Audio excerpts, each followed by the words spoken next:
Thank you for joining us online. Happy birthday, Noah, if he's there. Chad, you just posted something on Instagram. We're going to talk about those frosted tips later.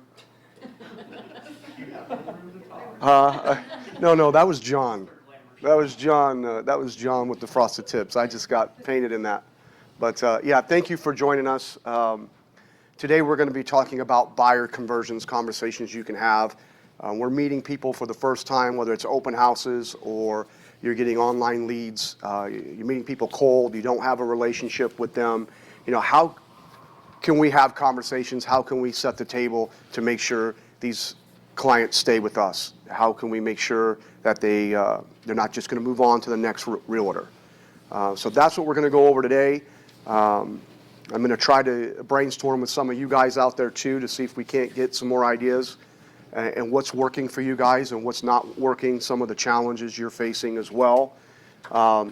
First of all, before we move on the slide, is that buyers want trust and confidence. And when you're trying to meet with people, that's ultimately what you're trying to do.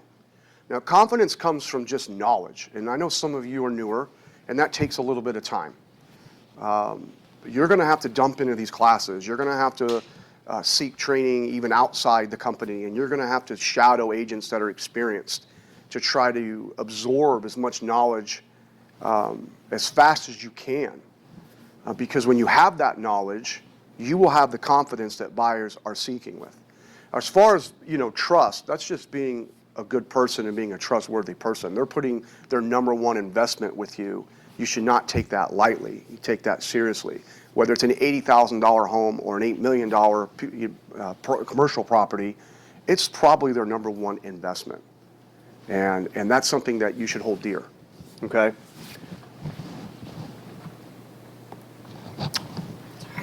Yeah, okay. First of all, let's talk online leads. Speed to lead, being first does matter. You're not the only one getting the lead. And generally, they're going to work with the first person they talk to unless it's just completely fumbled by that person. Okay, so you have to make sure that you're in a space to take the call. I have kids. Sometimes it's noisy, or I'm or I'm driving, or maybe I'm out, socializing. Someone hears a bar scene in the background or a restaurant scene. That's not a good look. Okay, you need to dump in somewhere, pull over your car, be prepared to give them the attention that they deserve, and also be prepared to set an appointment. It's tough to do that with a lot of noise going around.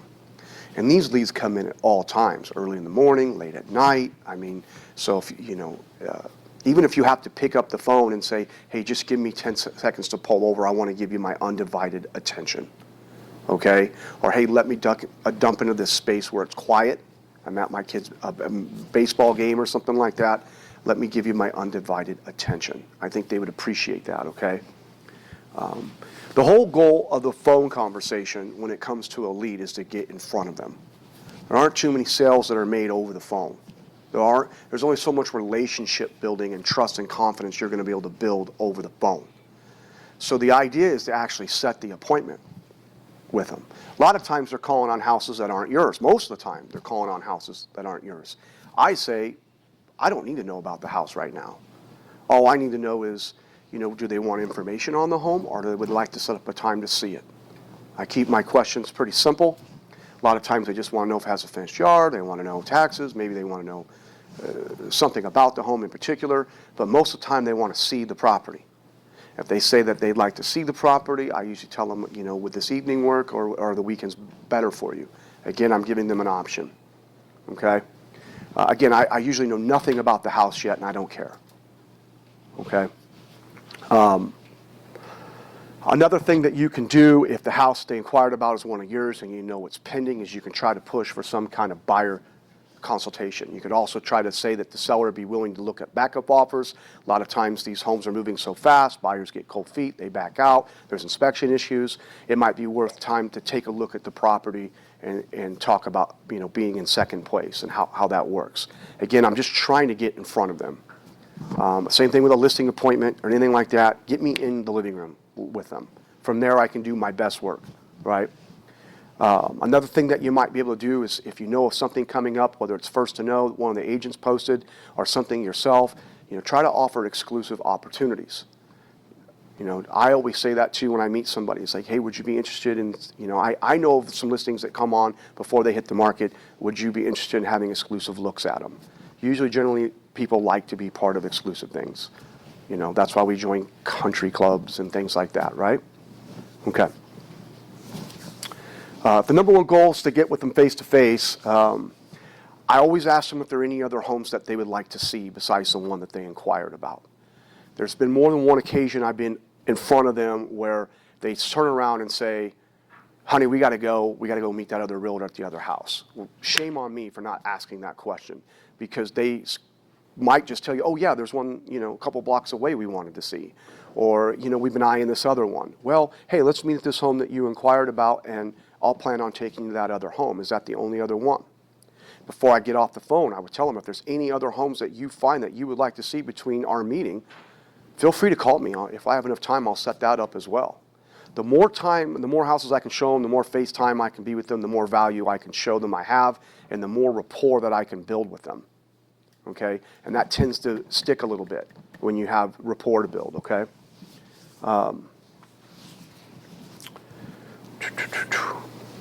When you have them on the phone, if they have the time and you have the time, I try to ask them a little bit of what they're looking for.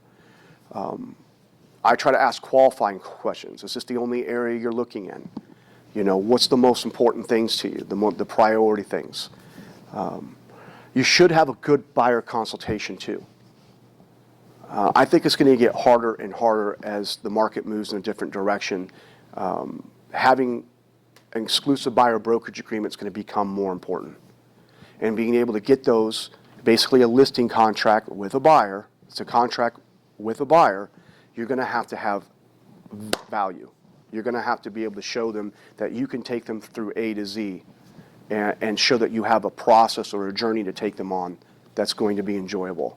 Okay? You're excited, they're excited. Bring excitement. I always go on the first appointments free. Some people want commitments right away. I'm not like that. I want to meet somebody. I feel like they want to meet you too before they make any sort of a commitment. Once I feel like I've established my value and I've established rapport with them and a relationship with them, it becomes easier to ask for exclusive buyer brokerage agreements. Some people have been just honest with me saying, hey, I have looked at homes with other agents, and whoever finds me the home first. Well, I don't operate that way. I have too many buyers that have put me in a position where they're loyal to me. They want to work with me. I'm not going to put somebody else's interest ahead of theirs. So if they want my value and things that I bring to the table, they're going to have to sign up with me. They're going to have to commit to me.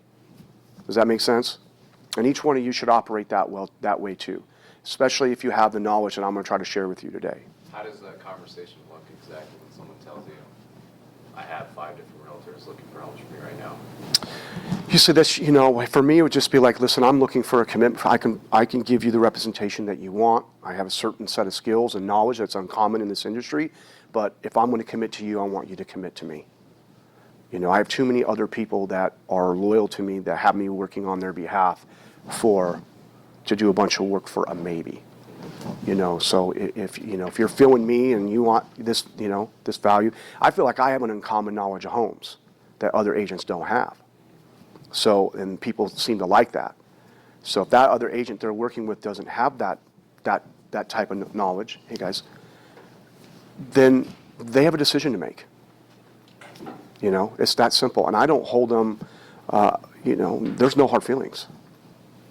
I can remember a very specific, they were a referral. It wasn't even a cold lead. They were a referral from their daughter, and they told me this. They were an older couple. I went and looked at 2 or 3 homes with them at first. They sat down and said they'd already seen 2 or 3 homes with another agent. I told them, that's great. I said, at some point, now we'd like to have a commitment if you want me to keep working for you. And they had to make that commitment, and they went home and thought about it. And then called me and said they'd like to make that commitment. So, again, it's going to become, the industry is going to change. We don't need to get in all that. It could be 5-6 years away from our market. The industry is going to change. If you want buyers to use you, you better have value. You better have knowledge. You better have systems and processes that make this an exciting, enjoyable journey, okay? Now, it's entirely possible that the home they called on is pending, right, in the market we're in. I think it's important to have other options, even if you're only showing them that one house. Have a better option for them available. That, hey, I saw this other house that just came on today. I have an appointment for us to go here after that. Hey, when I get to the house, I just found out this home just got under contract. It's early. These things tend to fall apart. Let's look at the home anyway, just in case you guys like it enough to consider a backup offer. Okay, then I have another home for us to see. All right? Go ahead and go to the next slide, if you would. The appointment, show up early. I was horrible at this when I was a young agent. I always seemed like I was running behind. It gave me such anxiety. I'm sure, Mike, at some point in your 30-year career, you've been late to an appointment, right? I run late. Don't you hate it? I don't like it. Get there 15 minutes early. Sometimes the client is like us. They're there 15 minutes early, and then when you're there 15 minutes early, it kind of sets that you're a professional. There's always something more to do. It just needs to stop and go. Yeah. Some people wait right up to where, they okay, I got sometimes I'm embarrassingly early. Like, why am I here half hour early? Like, what am I? And you can check email and stuff. Harold, what do I always say? You are not 15 minutes early, you're 15 minutes late. You're 15 minutes late, that's right. Also, I want to get to the listing. I want to open it up. I want to turn on the lights, especially when it's nice out. It gets a little tougher when it's cold, but I park outside. I park in the street mainly for safety reasons, but also I get a better look at the home when I'm walking up at it. I get a look at the driveway. I can kind of see the roof line and the shingles. I just get a better look at the home, and then I want to greet, especially when it's nice out like this, I want to greet the people outside. All right? I want to have a quick conversation with them, building confidence and trust before we even go inside the home. All right? So all about creating a good first impression. Dress for success. I mean, there's times where someone wants to see something. I'm like, listen, I'm at my son's baseball game. I can come do this in an hour, but I want to be dressed like I'm coming from a baseball game. I hope that's okay. Most I'm like, oh, we don't care.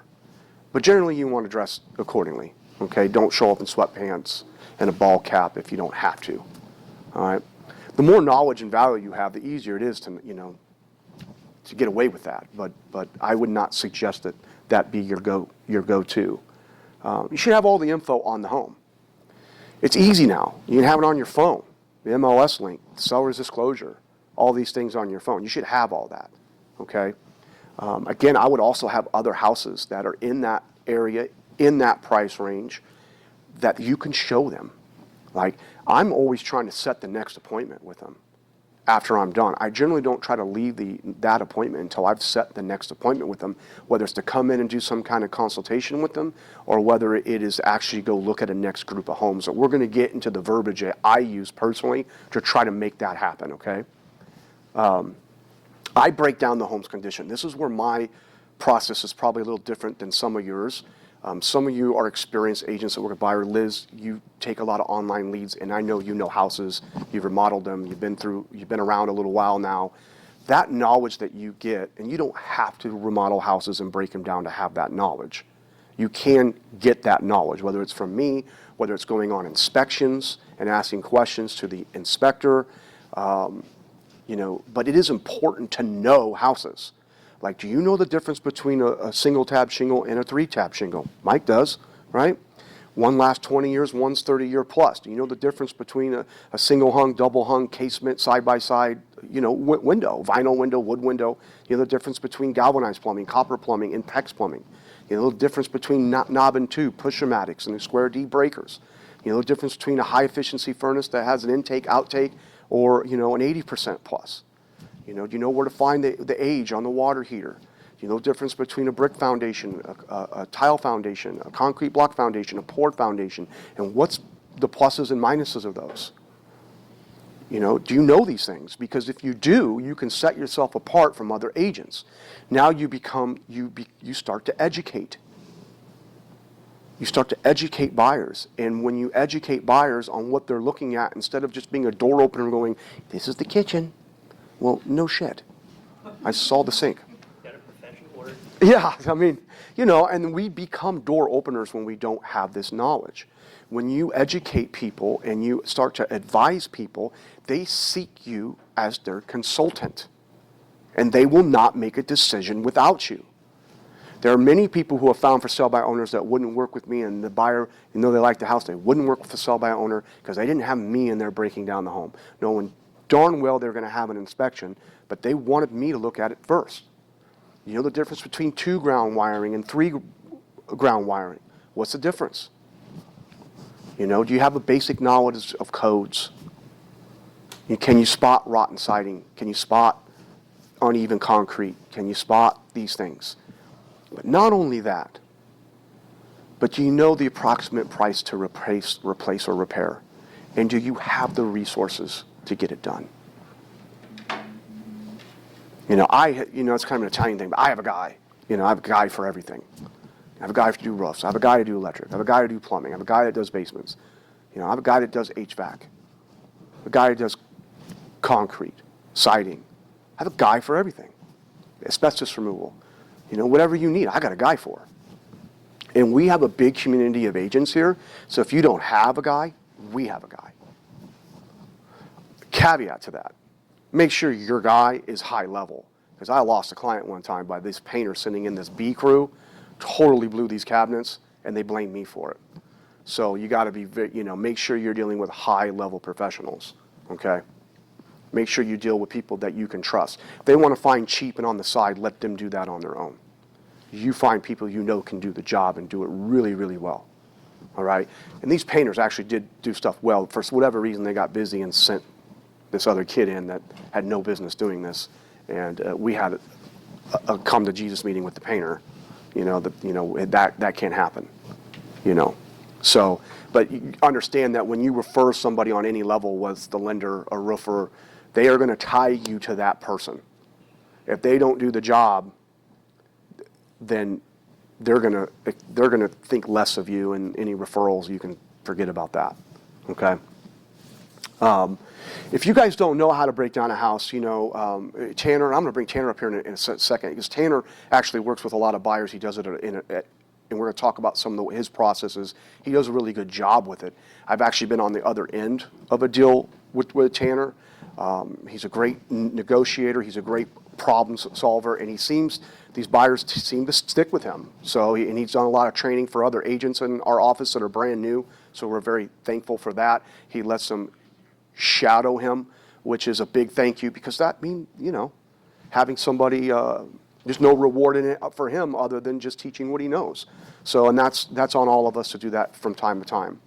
But if you don't know a home's condition, then let's talk about it. We have some training on that. We can go on a field trip. We can do some of the things that we've done to try to make sure we shove this knowledge into you. But if it was me and I was you, I would go to as many inspections as I can. You'll find that inspectors like to talk about what they know. Why are you doing this? You're unscrewing the panel. What are you looking for? They're looking for overfused breakers. They're looking for rated wires. They're looking for double tapping. You should know all this stuff. All right? Now, I will tell the buyer that, listen, I'm not an inspector. I'm not going to test everything. I'm just going to show you the good, the bad, the ugly as I see it as I walk through the home. And the ancillary benefit to this is that when you get this home under contract and it is in an inspection period, and that inspector comes and says, hey, this is 2 ground wiring, or this furnace is over 25 years old and it's lived its expected life, they say, I know, my realtor told me. Hey, we got some rotten siding up here. Yeah, my realtor told me.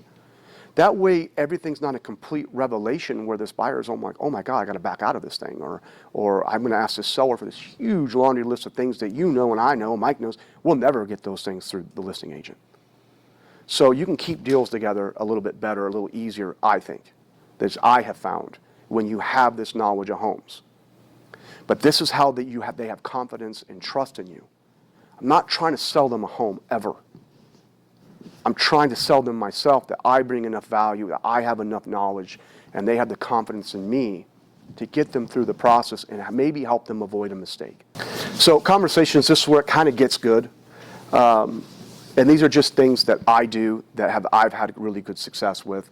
You guys can take them and spend them and say it however you want. Of course, I introduce myself to the buyers as they're walking up. I want to meet them outside. I tell them when we walk through the home, I'm going to break down the home's condition as we walk through. All the good, the bad, and ugly. This is immediately how I separate myself from the other agents. If they just met someone like you and you aren't able to do this, they'll never come back to you. And I've had many people say, we just walked through a home with another agent, they didn't know any of this. I mean, at least a dozen times someone has said that exact thing to me, okay? Now, as we're walking through the home, I'm asking them questions to try to figure out their motivation for buying and how I can best help them. So how long have they been looking? How many homes have they been through?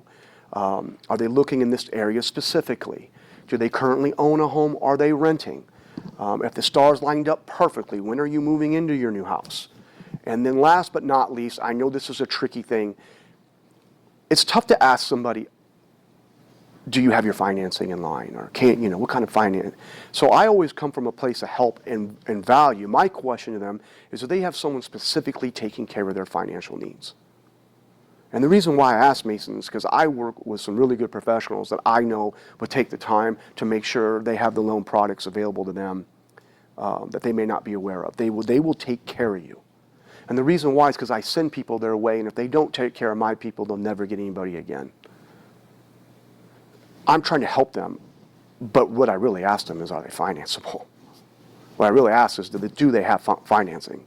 And sometimes if you come at somebody like that, they might be a little taken aback, like, what, you don't think I got a good credit score? You don't think I got a job? I mean, they can get kind of confrontational. So always come from a place of help. Always come from a place of value. Why I'm asking this question is because if you don't, I have some people that are very high level that I would like to introduce you to. Okay? And then not all my conversation is business related.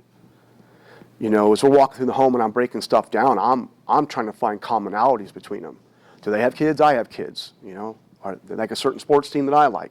Do they have pets? Well, I have pets. Anything to find some common. Where do they go to school? Where do they grow up? Maybe they went to the same high school as me in different years. Who do we know in common? This just happened a few weeks ago. A guy graduated from Dowling. He was coached by my uncle. He's 25 years older than me. But we knew a lot of the same people. He went to school with some of my family members, and it was, we talked about Dowling football for 45 minutes.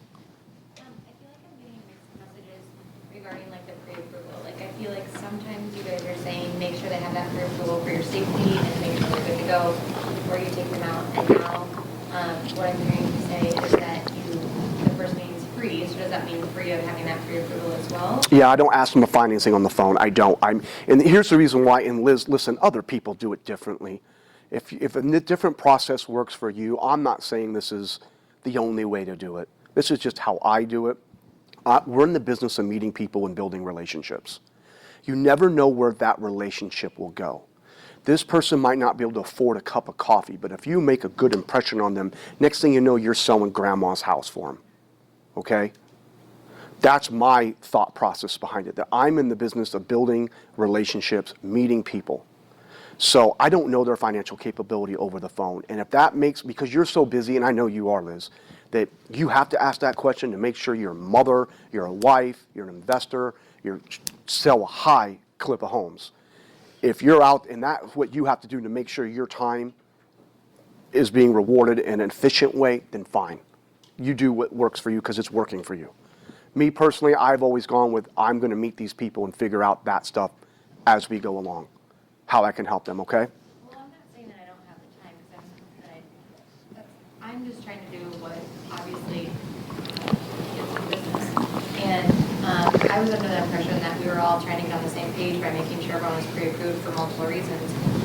But I guess if we're going back to first meeting is free, I don't know. I don't think we've ever gotten away from saying, anytime I've ever spoken about anything for 10 years, I'll always go out once, but only once. Are you talking about from a safety standpoint or more of an efficiency standpoint, Liz? Well, I guess I'm talking about, I just feel like it's been preached at us to make sure everyone's pre-approved before we're going out and seeing them, and then I feel like things have changed a little bit because the conversion has been a little bit harder. And since COVID, I've used the excuse that everyone has to be pre-approved for COVID, so they're not exposing, which has been an excuse. How's that working though? How's that go down? Is it all right? It was fine last year, obviously, it was Yeah. well, but now that COVID's not That's as right. big Right. a worry, I feel like buyers are a little bit more hesitant to believe that lie. Okay. And they're going more towards like, I just want someone to show me this first house. And that's how I used to be, is like the one room free, but then I just feel like everyone's like, get them pre-approved, they have to be pre-approved for a million reasons. So there's always a buyer in the market who will gladly monopolize people's time and never give you loyalty.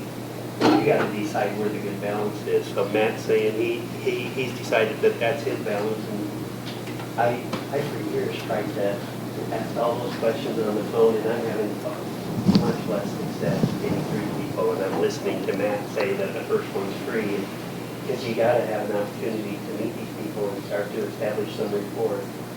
Just like at an open house, if people walk through the door and you don't have a way to establish that rapport and get the comfort level with an individual to make those first steps, it never happens. I also think that one of the things you're probably referring to is the relying on that identified buyer form, because a lot of people were putting that in their listing, that you must be an identified buyer. You can fall back on that even prior to COVID and saying, I'd love to show you that home, Mr. Buyer, but the seller requires that I need to make sure you're identified, so I either need a pre-approval letter or a copy of your driver's license. In the know, just a little bit about financing is also about part of being a buyer's agent and being very good at it. Do you know how to get through NFC? Do you know what you're looking at in the house about FHA and VA and what that might require? Do you know about IFA grants? Do you know if they're a teacher or first responder, whether if they're a police officer or fireman or work in the health industry? There's programs designed for them to give them free money down. I mean, that's what, if you know just a little bit, do you know about USDA? How much requirements down? If they're buying a non-owner occupant, you have to know these things.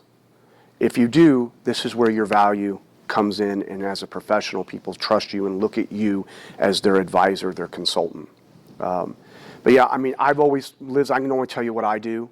First one, I'm meeting you face to face. And again, you might just went through foreclosure for all I know. But I'm going to meet you face to face, give you that courtesy, try to give you some value, try to see if we can build a rapport and see where that relationship goes. I've met people who weren't ready to be financed 90 days, and I've been able to help them get through some credit repair and make them viable buyers in 90 days. And they've been eternally grateful for that. I've met people, and so was Jeff with one of my buyer's agents. They met someone who wasn't able to buy something, but he left such a lasting impression on them that it turned into some referrals. It actually turned into, they introduced to his uncle, who was an investor and has probably bought 5 or 6 homes off Jeff. So I'm a big proponent in meeting people and building relationships. But by all means, safety precautions should be taken, and not just for women either. You see more men getting attacked generally than women in this industry for whatever reason. So just because you're a man, don't think you're immune to being attacked, or you have to be careful. You have to take steps. Tanner, you had your hand raised. Oh, I was going to say, has anyone ever had they go through financing, or maybe they were pre-approved and something falls through, and then next thing you know, mom and dad step into the picture, or grandpa and grandma step in, and then now all of a sudden you're not worried about FHA or conventional, let's just handle it. So that happens occasionally. Not everyone. I didn't have parents like that where you could be like, oh, it's a $250,000 house, I can't afford it. Can you write the check? And believe it or not, there are sometimes that there's family members or different resources that they have that they might not know about or haven't thought about yet, and you end up getting the sale. On that note, Tanner, come up here if you would. I want to shoot you some questions. And again, Tanner works on a team. He handles a lot of buyers, and he's meeting people cold all the time, right? He seems to have a pretty good success with it. He's taken some people. I know Harold recently shouted him. He has a lot of other new agents that have shouted him. What are some of the methods you use when you're meeting somebody cold? Anything like this, or anything else you can add to this that you know. Yeah, absolutely. Come with your questions ready. You should almost have 5 or 6 questions that, I mean, you could have something fall on your toe and, oh, are you guys renting or do you guys own? You know, are you guys from the area? Would this be your first home? I mean, just stuff that you have kind of loaded up to keep the conversation fluid going. And even like Matt said too, it doesn't have to be all about the house. Sundays are the best when I see a guy come in and he has his head down, he has his Bears shirt on, and I know the Bears game's on, and wife's all happy, and it's like, oh, do you know the score of the Bears game? And he's like, nah, like has it on his phone. It's like, oh, don't worry, it's actually downstairs on the basement TV. And you know, past that, you've broken the ice. He's now looking at you as, you know, honestly, another person, not the last realtor he came from that was like, I'm going to need your email, your phone number, a pint of blood, and some other things before you guys can even go upstairs.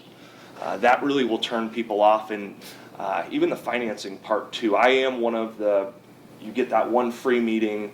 There is a lot of, I would say, I don't use I started to use forewarn more just because, you know, you don't want to meet random people, but if you're uncomfortable, maybe have them swing by the office.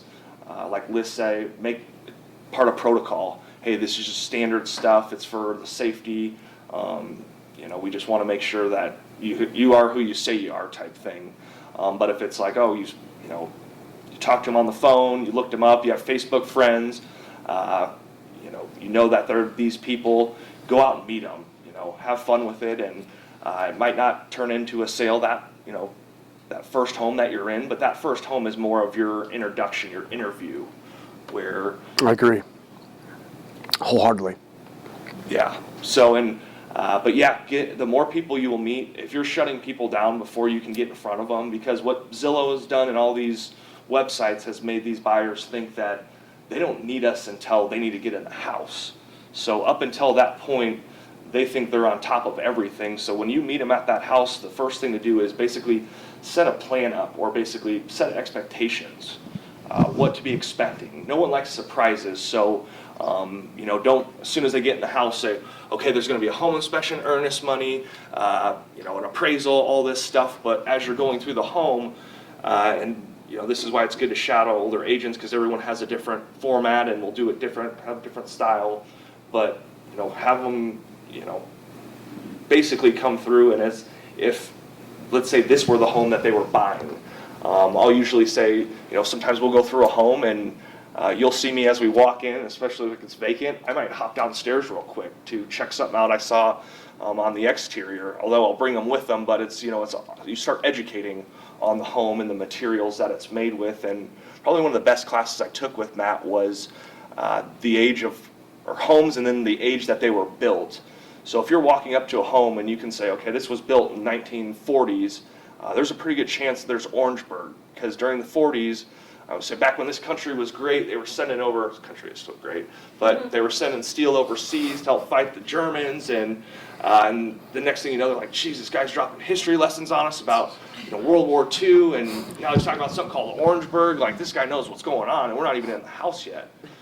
So just having stuff like that, you know, more knowledge and education that you can put onto them, because what you want them to do is, let's say they go to an open house, they're walking through, and you know, that guy who's still hounding them around for that email address, they're looking through and saying, oh man, that spot, there's a little spot there on the ceiling. We noticed the siding. We need to bring Matt or Tanner back here to check this out. We want his kind of stamp of approval on it, and also want to know what he thinks it's worth. I agree wholeheartedly. Go ahead, Billy. Could either of you guys talk a little bit about how you're having that conversation with your cold, you know, like new buyers after the first tour? Are you to convert them into, hey, I really want to dedicate my time to you, I want your same dedication to me? Are you having that on the phone or in the home that you're seeing for the first time? My goal on the phone is always just to get in front of them. That's it. I'm just trying to get in front of them. I keep it simple. Once I'm in front of them, now it's my turn to try to build value, educate, like he's saying, and from there, I have a certain set of conversations I'm going to have with them before they leave. We're going to get to that, and how I'm setting up the next appointment. Now, the next appointment should be either a buyer's consultation where you bring him into the office. I watched this gal last night online. She did a 2-hour buyer consultation. Like, who's got time for that? You know, I tried to watch it, and it literally was like, all right, this is too much. 20 minutes, 30 minutes, tops. You know, we're going to take you through why you want to use me, and then you can have that exclusive buyer brokerage agreement at that time. And hopefully you built up enough value. If that's part of your deal, you can get it signed. Now, I'll be completely transparent. There was a time that I always did the exclusive buyer brokerage agreement, and then there's been a time where I haven't. It'd be tough if they went off that exclusive buyer brokerage agreement to enforce that. Generally, people sign it, and if you wanted to force the issue, you probably could, but it's going to be tough. But generally, when someone signs it, they feel obligated. You know what I mean? I always felt like if someone moves away from you for some reason, it's probably something you did, and you need to look in the mirror and figure out how to do it better next time. But the market is going to change. Our industry is going to change. I think those are going to become more important. How do you leave the appointment after the first one? Typically, I'll leave, and so sometimes I used to bring, and sometimes will, depending, like, let's say I know they're first-time home buyers. I actually have one sheet that has a timeline on it, and then I'll usually staple the MLS sheet to it. So when we go through the first home, I can go through, I have all the stuff in front of me, and I can even show them, I'll even prep it as, hey, these are the sheets that I'll typically bring along, so that way, if we were seeing 5 or 6, not in this market so much, but used to be when we're seeing 5 or 6, you can kind of keep track of them. Here's a pen, you can write notes. But then on the back sheet, let's say once we finish up the home, it's, hey, can I get you guys for 5 minutes over here just to run through this timeline? And through that timeline, it has everything from the initial appointment, like us meeting now, to the home inspection, to earnest money, to the appraisal, to even the closing gift. I mean, it has everything on there, so that way they know everything that's going on. The worst thing that you can have happen is you get an offer signed, and then you say, all right, hey, I'm going to send the link for earnest money. And they're like, ooh, you mean that's due like now? And then it's like 5 days later, we need a check for the home inspection. Ooh, now I'm starting to kind of get a little leery. These are surprises, which, like I said, no one likes surprises. But typically leaving the meeting, what I like to do is set them up on Matrix. And Matrix is great because, one, you can keep track of them. You can see how often they're searching, when they're online. So what I'll do a lot of times is even set them up there. Okay, we're looking Norwalk up to 250, 3+ bedrooms. Boom, you're on. Both your emails are in there. So as soon as Norwalk property within our criteria hits the market, you're going to get an automatic email, and so will I. So basically, and this is where Trulia, Realtor.com, all these sites are pulling from. But being that Zillow's so big, pulling from Tokyo, Japan, Sydney, Australia, it lags, where Matrix is going to be the most efficient. So putting that in, it's kind of me capturing them, so then I can stay on top of what they're looking at. If I can see that, Shelly Peterson has favored this house or looked at this house 27 times today, it might be time to give Shelly a text and say, hey, are you free at this afternoon? Shelly couldn't get qualified. Right. I tried. That's awesome. That's all good stuff. And then I'll kind of add to that too. When I'm leaving, I'm trying to set up the next appointment. What's best for you? Is it weeknights? Is it weekends? If I want to try to commit to 2 showings a week if I can with them. I always feel like the weeknights are always good to hit 3 or 4. Then I'm going to sell them a house on the weekend. Okay. So when I leave, some of the verbiage, and this plays into some of the things Bailey was asking me, how do I reinforce and make sure that they leave mine? Number one, I'm either going to bring them in for a buyer consultation where we're going to sit down and go over a lot what Tanner does right on the site. We're going to go over processes. I'm going to have a lender on standby. That way, if we want to do some pre-qualifications and stuff and get them pre-approved, things like that. On a side note, if someone starts to give you some hesitation on getting pre-approved, I have 2 things that I really say to try to turn that around. Okay, if there's, oh no, we're going to get pre-approved, we're not going to have any troubles getting financed. I mean, how many experienced agents have heard that? And a lot of times they're right. Like, they do have a 780 credit score, and they are high-level professionals, and it's not going to be a problem. How I turn that around is I'll say, listen, there's 2 reasons why I want you to get through this pre-approval process first. No doubt you're not going to have any troubles getting financed. But number one, in the ultra competitive market we're in, we find something on the weekend, which is highly likely, and we can't get into a lender. You're going to lose the house that you love because we didn't take 20 minutes to get a pre-approval. I don't want that to happen to you. Two, the emotional side of this. The psychological empowerment that comes over you when you're pre-approved and you know exactly what the lender needs from you, exactly how this is going to go down, your rate, your payment expectations.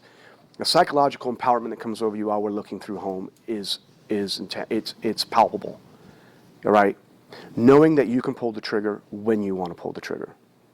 And those are the two reasons why I want you to take this, this now. So if the first one doesn't get them, scare tactic, they're going to lose the house they love. The second one, more the emotional and the psychological side of it, usually does. Because it is true. And here's the thing about that. People will say no a lot because there's too much unknown on the financing side. I don't know how much they want down from me. Who cares if I have a 780 credit score if they want 20% down for some reason? What's my interest rate going to be? What's my payment going to be on this? There's too many unknowns, therefore I'm hesitant to actually make a decision. Once I'm pre-approved and those things are known, and I know if I buy this $400,000 house and I'm putting 10% down, that's 40 grand, and it's going to be at this interest rate, and this is my probable payment that I'm comfortable with, those unknowns are now known. And now I feel more comfortable pulling the trigger. Does that make sense? Psychologically, it's empowering. So those are the two reasons why I want to do that. Do you have anything you want to add? Yeah, and getting a couple good lenders, whether you've had lunch with them, you've done deals with them, that are able to reach out to them. Hey, would it be easier if Jason Mullen at Atlanta or Scott Langenberg at Green State Bank reaches out to you? I know you're busy, and then basically you can either start a text chain or just whatever to kind of get the ball rolling. I know you're busy, so we want to make this as easy as possible on you. So sometimes that's the easiest route I've had lately is, do you mind if they give you a call? Well, no, that's fine. Or can they shoot you a text just to get the ball rolling? Because like Matt said, the market's so competitive where, just that house that we met at the other day, that one had 4 offers come in and, sold by 10 o'clock that night. If we would have wrote on that, we probably wouldn't have had a pre-approval until the next morning. So just making so you're not just putting your buyers at a disadvantage. Right. If you do the buyer consultation, which I'm a big fan of, you should have your top 3, 4 lenders, you should have their link to their application. So you might get them on a speakerphone if you're there in the conference room and say, hey, such and such lender, I'm sitting with such and such buyer. I wanted to make the introduction. We're actually on your link right now filling out an application. It's going to be coming through soon. Oh, great. It's nice to meet you. Thanks for doing that, Matt. And hey, guys, I can't wait to be working with you. You can also educate them a little bit about what the buyer does. Hey, the such and such is a teacher.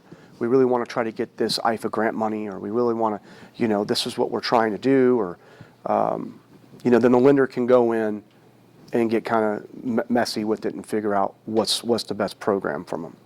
I would have 3 or 4 lenders that you guys trust that will actually take the time to dive into people and figure out what's the best loan for them.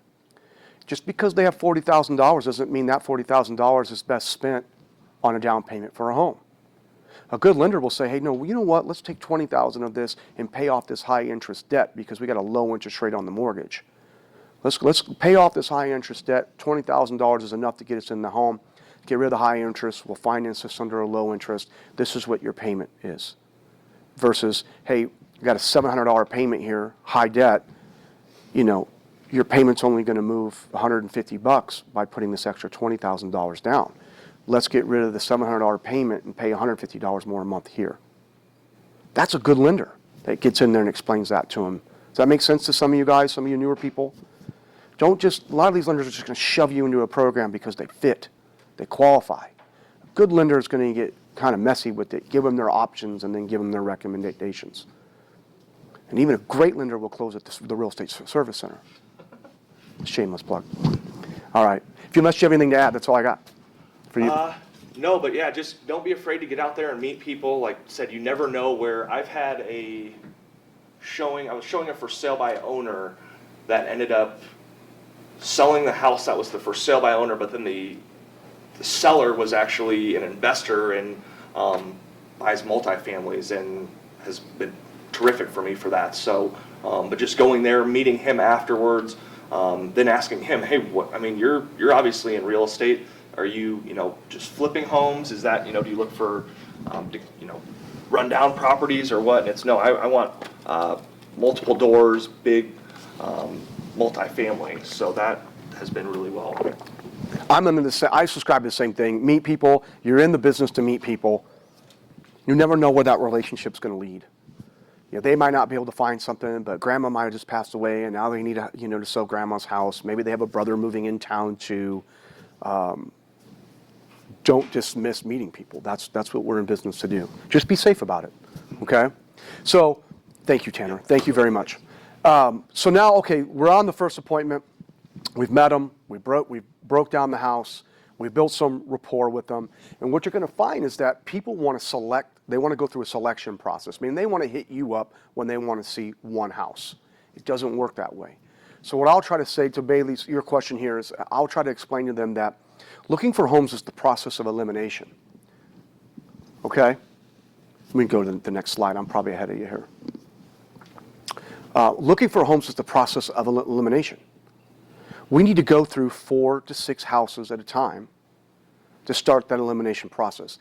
Most of these homes aren't going to work for you for one reason or another, but it's in the elimination process of that the one that you do fall in love with emerges. And you can be confident in its value and confident that it hits the majority of your buttons. Does that make sense? That's what I say. Does that make sense? I'm trying to get them to say yes. So when I say that to you, does that make sense? Does it make sense to you? I'm saying that to them as well. Does that make sense? And I'm getting to a yes. Does that make sense? I'm getting them to say yes, okay? And then I'm bold. I say things maybe a lot of you don't have the courage to say right now. I know Liz does. Liz don't problem saying nothing, nobody. But I just tell them, I would like to work with you exclusively. My goal is to give you a level of service so you'd be happy to make introductions to your friends, family, and coworkers. I know I'll navigate the process for you smoothly, but if I don't make that impression on you, then I failed you, and I failed the bar that I have set for myself. Remember I told you this in the first class. I want their referrals. I'm building a fan club. I let them know right up front what my goal is. My goal is to give them such a high level of service that they're going to go out of their way to connect me with their friends, family, and so this is the first house I just met with them before we leave. I'm setting myself apart, what my goals are for them. All right? And then the elimination process that we just went through. And then last but not least, I'm formulating a plan to sit down with them to do a buyer's consultation, or I'm setting up my next meeting to go through that 4 to 6 tour of homes that we just talked about because the process of elimination. Okay? That's what I'm trying to do. All right?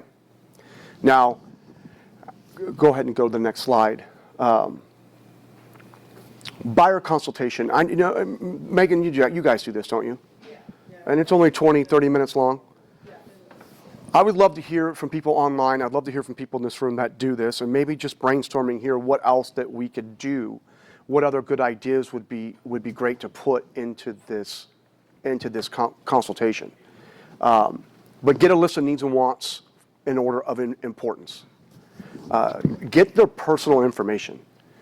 Get their addresses, get their emails, phone numbers, birthdays, kid names. We need to build our database, okay? Even if they're living in an apartment right now, obviously we're looking to move their address, get them into a new address, but for right now, we need to know where it's at. That might be one of the handwritten letters that you send to them the day after the consultation, just to set apart from other agents that they've met with, okay? And to get your 15 C's out a day. Go over how to handle fsbos. Do not let a buyer say, hey, we called the fsbo last week, and then try to explain to them how you want them to work with the fsbos. It's too late. If your buyer's called the fsbo, you're not getting involved in it, okay? Explain the 4 ways to protect yourself. We've got sales disclosure, we've got an inspection, we've got a home warranty, we've got a final walkthrough, okay, and the importance of all those. Explain market conditions to the buyer during the consultation. Let them know, hey, we're in a low inventory market with a high buyer demand. It is not uncommon for you to have multiple offers on a home, and you should be prepared to pay more than asking price for some of these houses that we fall in love with, okay? Get exclusive buyer brokerage agreement signed. I think if you're doing a buyer consultation, this should just be part of your consultation. Set up which nights, days, or weekends will be their appointment times. Usually people generally have a day or two during the week and then some slot on the weekends that can be their time because that's when they're available. And that's their standard time. I tell them that my job is to educate, consult, and negotiate on their behalf. I will always give them their options, and then I will give you my advice on what they should do with those options, but the decision's always theirs. They're the one driving the ship. I put the control. People like to be in control. I let them know they're in control. Okay? Timeline of events. Tanner was talking about this. Go ahead and put the minutia of things that we do that's behind the curtain, and like, oh my God, there's a lot to this thing here. There's looking for homes, there's writing the offer, there's addendums, there's disclosures, there's the negotiation process, there's the earnest money, there's the inspection, there's the appraisal, there's the title, there's the termite, there's the, right? In their mind, you might as well be speaking a different language to them. They don't know what this stuff is. So now your value of even having you in the process becomes even more like, oh my God, they know what they're talking about. I'm going to need them to help me navigate through this. And then I always set up the expectation of, hey, when I'm done with this and I give you that level of service we talked about, not am I hoping to get connected with your friends, your family, your coworkers, but I'm going to ask you for a written testimonial. You'd be surprised how many people are moving into Des Moines because it's such a great city to live in, and they're picking their agent just off the testimonials alone. It'd mean a lot to me if you'd be willing to do that. And the reason why I set that up front is because at the end of it, after a week or so after closing, and I send out that link for a testimonial, it's not a complete surprise. Like they should be anticipating it, okay? And we want testimonials. You do. There have been plenty of people that have called me for coming out of town that have picked me for their testimonials. In fact, you guys were on that one coming I was telling you about the other day. We were on that email, Liz. You were looking for a ranch or something in Cumming, or a house in Cumming or Norwalk. They picked me based on the testimonials that they read. He reached out to me. Said, hey, I was reading your testimonials. You think you're a guy I would like to work with. So just kind of throwing this out to the room, and anybody online that I don't know if they can type in or they can speak either. Is there anything else that could be in here that we're missing that's really good? Megan, is anything that you guys see? I know Megan McCarthy's online. You do a lot of these, Megan. Anybody else want to? Oh, something we do, we don't let them take it, but we go through the purchase agreement with them, and I think that kind of helps them break down what each section is, what they're really Awesome. signing, and what they're getting into fully. And that kind of helps with the timeline too, because it talks about the appraisal, it talks about the home inspection. So that's good. I think that's great because the purchase agreement, when you talk about the contract, can be scary for people that aren't used to getting in contracts. And you can kind of break that down for them and disarm that a little bit of what that's about. And remember, those purchase agreements are written with the buyer's interest in mind. Subject to financing, subject to appraisal, subject to inspection, subject to clean title, subject to termite, right? Subject to final walkthrough. Excuse me. It is written with the buyer's interest in mind. Is there a reason that you don't let them take it with you? Jenny doesn't really like them to, and I think they can take that, and she just likes to just have it for them and keep it. Would you? Probably just they don't want them to use it without you. I mean, yeah. So the for sale by owner deal, go ahead, Liz. Yeah. So the one thing I do is I have a buyer's package that has like all of my stuff, and then I do have some of the contracts in it. I don't want to do it, like highlight it and scratch out on some parts and like don't pay attention to this part. So it's not something that I think that they can use. I do give them the purchase agreement so they can go home and like pillow talk about it, and then come to me with their questions. But I don't leave it like blank. I have doodles and crap like purposely all over it. Yeah, but I didn't know if there was a reason that they would. Probably just so they wouldn't use it. Probably, I imagine it's Remax branded too. But I'm just, what's that? Well, not. Almost everyone has the same purchase agreement. Yeah. As an agreement online, they can grab it. So it's been in the purchase agreement. In the purchase agreement. Okay. I don't think they can grab the DMAR one, but there are generic ones. There's an Yeah. IAR one. Anybody online have anything they want to add? I don't see anything on there about like, maybe I missed it, about not do anything to mess up their credit. Like 10 Commandments of buying a home. That would be important too. Now, I have that when we're under contract, I have certain things that go out automatically, and that is on there. For those of you that are new, I mean, this will happen to you eventually, but it is best to have this conversation with them. And if the buyer consultation would be just as good a place as any. Number one, don't quit your job. I know that sounds, but it's happened. Don't change your job, do not pull any credit. Do not go get a motorcycle. Do not get a new car. Don't do anything that would affect your credit. Don't make any large deposits that can't be sourced, right? We've had that happen before, Mike. I always like to know the what and the why. The why is that a bank needs to know that they're placing first lien on a house. And that's why all the title opinion's done, everything's cleared, and the new note, liens are prioritized by the date that they're filed, right? Not by who or not the amount, unless you're the IRS, but the date that they're filed. So the mortgage company wants to make sure their lien's filed first, so they have first priority over the title of the home. If someone gives somebody a large down payment, like Mike's nice, so he's going to give me 20 grand for my down payment, he could file a lien on that house as that, set up like a second before that mortgage. So you can't just have mom and dad write a $20,000 check to son for a down payment and it gets put into his account. That has to be sourced. Mom and dad are going to have to write a what was it called? Gift letter that shows that doesn't need to be paid back. That will not be a lien on the property. Yeah. So yeah, money has to be in there for a while. It has to be sourced by a paycheck, or cashed out of a 401k or some kind of inheritance or whatever. It has to be sourced. Okay? Tracy Smizer has a comment from online. Trace. Unmute myself. Can you hear me now? I can hear you now. Yeah. This was back to the purchase agreement. I always go through a sample purchase agreement, usually using a property we have initially talked about with the seller disclosure and everything. But I write sample on every page. Okay. And I've always heard by law we have to do that. We can't just hand out, purchase agreements like that. So that seems to work because we just kind of walk through the process and we actually have a property, in mind too. So Nice. I do. Awesome. Thank you for sharing. And there's not a law that says that you have to write sample on it, just FYI. There isn't? No. Oh, well, that's what I always thought, Yeah, so. that's all right. But anyway, it works. Yeah, and I won't say it's a law anymore. the 4 ways to protect yourself, I always tell them the seller's disclosure, we're going to review them. Some people are exempt from filling them out, but as long as they're filled out, seller's under legal obligation to disclose any material defects they have actual knowledge of, okay, or could not be discovered by a reasonable inspection. 2, we're going to make sure your offer is contingent upon a certain amount of days for an inspection. All right, now I'm going to break down the home for you as we go through it, but I don't have time to open up every window and get in the attic, nor am I an inspector. I just have a certain amount of knowledge I'm going to share with you as you saw that first home that we went through.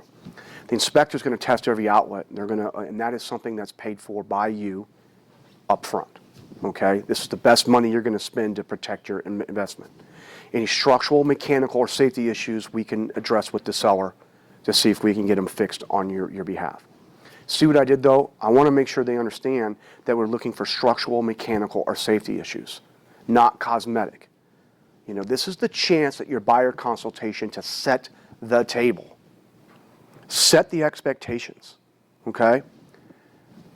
That way when we get to the inspection, they're not looking at peeled wallpaper or a hole in the screen or something like that, okay? They're looking at legitimate safety, mechanical, and structural issues. Now, structural issues will generally bomb a deal. They get expensive. Mechanical issues kind of in the middle, and then safety issues are usually cheap. The exclusive buyer's brokerage agreement listed up there, but the agency agreement, which would be part of just this first meeting, I would think automatically if you're not using a brokerage agreement, which I never have, and selling them, explaining to them what a fiduciary is. Quite often they don't understand. That's a great idea. It's a great idea. Yes, explaining exclusive representation. Which is what Mike's saying, explain agency.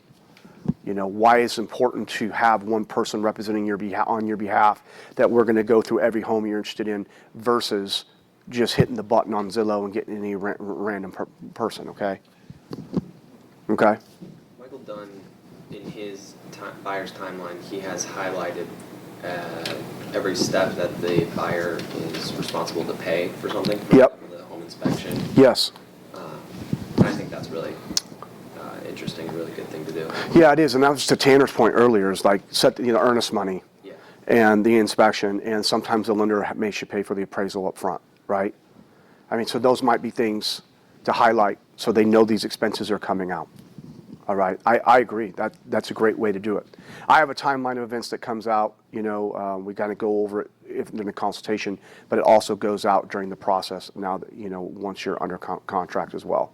So it's something you can use kind of twice, But this is my time to set the table. And then I talk about the home warranty. Home warranty is something that they can purchase, something they can ask the seller to purchase as part of the contract, where it's set up much like an insurance policy, where there's a deductible and it protects the major mechanics of the home for a year. And then last but not least, we're going to do a final walkthrough about 48 hours before you close. Now, I like to do it 48 hours before they close because if there's an issue, I have a little bit of time to sort it out. If you do it the day of or even the day before and you're calling me and I'm the listing agent, it doesn't give me a lot of time to do anything if it's a serious issue. So I try to do it 48 hours before, and I just tell the buyer, so we're there to make sure the home's in the same condition as it was when we bought it, and anything that we negotiate as far as the inspection is done to our satisfaction. Okay? And that's how I explain the 4 ways to protect yourself. All right? I like Mike's idea on if you're going to use exclusive buyer brokerage agreement and possibly the buyer's appointed agency as well. Okay? The buyer's appointed agency is not a contract. The buyer's appointed agency is a disclosure of agency. Disclosure of representation. All right? All right, let's go to the next slide here. I try to show anywhere from 5 to 8 houses. 8's a little high. I mean, ideally, maybe no more than 7, but I put 8 in there. The exception to that is if you're bringing in somebody from out of town. They might only have a limited number of days, and a lot of times they want to find something while they're here. It is not unheard of to clear your whole Saturday and your whole Sunday for someone who knows nothing about Des Moines. So you're going to show them Urbandale, you're going to show them Macon, you're going to show them Johnson, you're going to show them Clyde. They pick these suburbs they want to live in, and it's going to take a little time to get through all of them. But generally, you're going to sell them something by the weekend's up. I mean, that's okay. But the 5 to 8 houses on any tour is about just enough to where they don't get wore out. Okay. Break down the houses, each homes we go through. We're kind of reiterating that. You should know houses. I mean, you should. If you're a car salesman, you know cars. If you're selling boats, you know boats. You are selling houses. You should know them. If you don't, if you're sitting here and you're like, oh shoot, I don't know anything about these houses, then let's get together and let's change that. We'll do it one-on-one. We'll do it in a group. Whatever you guys want to do, I want you to be armed. Okay. And we talked about being resourceful, knowing, hey, this furnace is old. Well, okay, when it works fine. I always say, hey, this is like a 90-year-old heart. It could last another 10 years. It'd go out tomorrow, right? And well, what's it going to cost me if I need to get it replaced? Do you know the cost of that? It's about $2,500, by the way. But if you know the right people, you should know that. If you got an old roof, approximately how much is it going to cost to replace the roof? You should have a ballpark, right? You should know these things. Radon, if you have high levels of radon, how long is it going to, all these things you should know. I have this thing I've been using since 1998. It's a little bit of a Jedi mind trick, but it does work really well. And it's a fun little game. So if I was showing you houses, it's not really the first house I do it with, but it's after I go through these tour homes, I'm going to say, hey, we're going to rate these homes on a scale of 1 to 10. Okay, 10 being the high side, stop everything. It's more than you ever wanted a home. You're going to pay more than they're asking for it. We're writing an offer right now. Then 1, of course, being on the other side of that, you would not live here if I paid cash for it and just gave it to you. Okay, and they, how they kind of laugh a little bit, and I say, well. Reality is we probably won't find a 10. I don't care what price range you're in, whether you're looking for a $3 million home or a $300,000 home. Your 10 is outside the budget you've set for yourself. That's just who we are as people. That does not change no matter what price range you're in.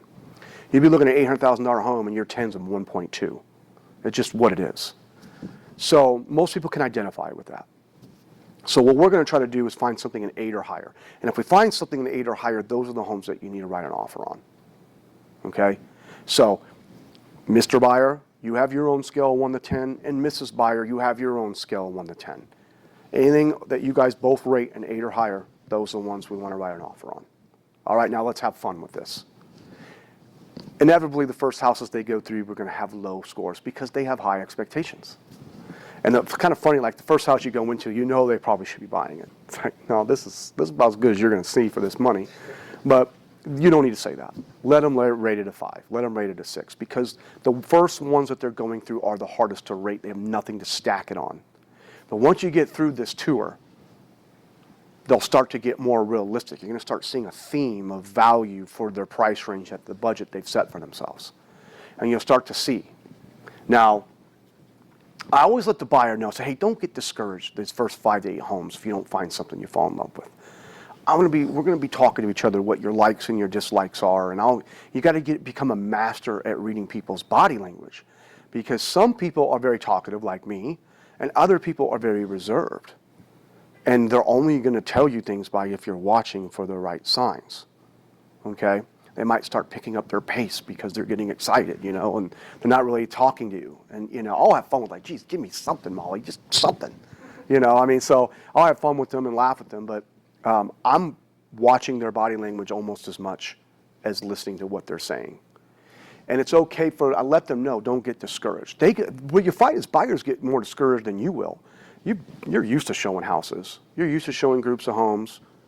And then, so you don't get discouraged as fast. They do. Let them know it's okay.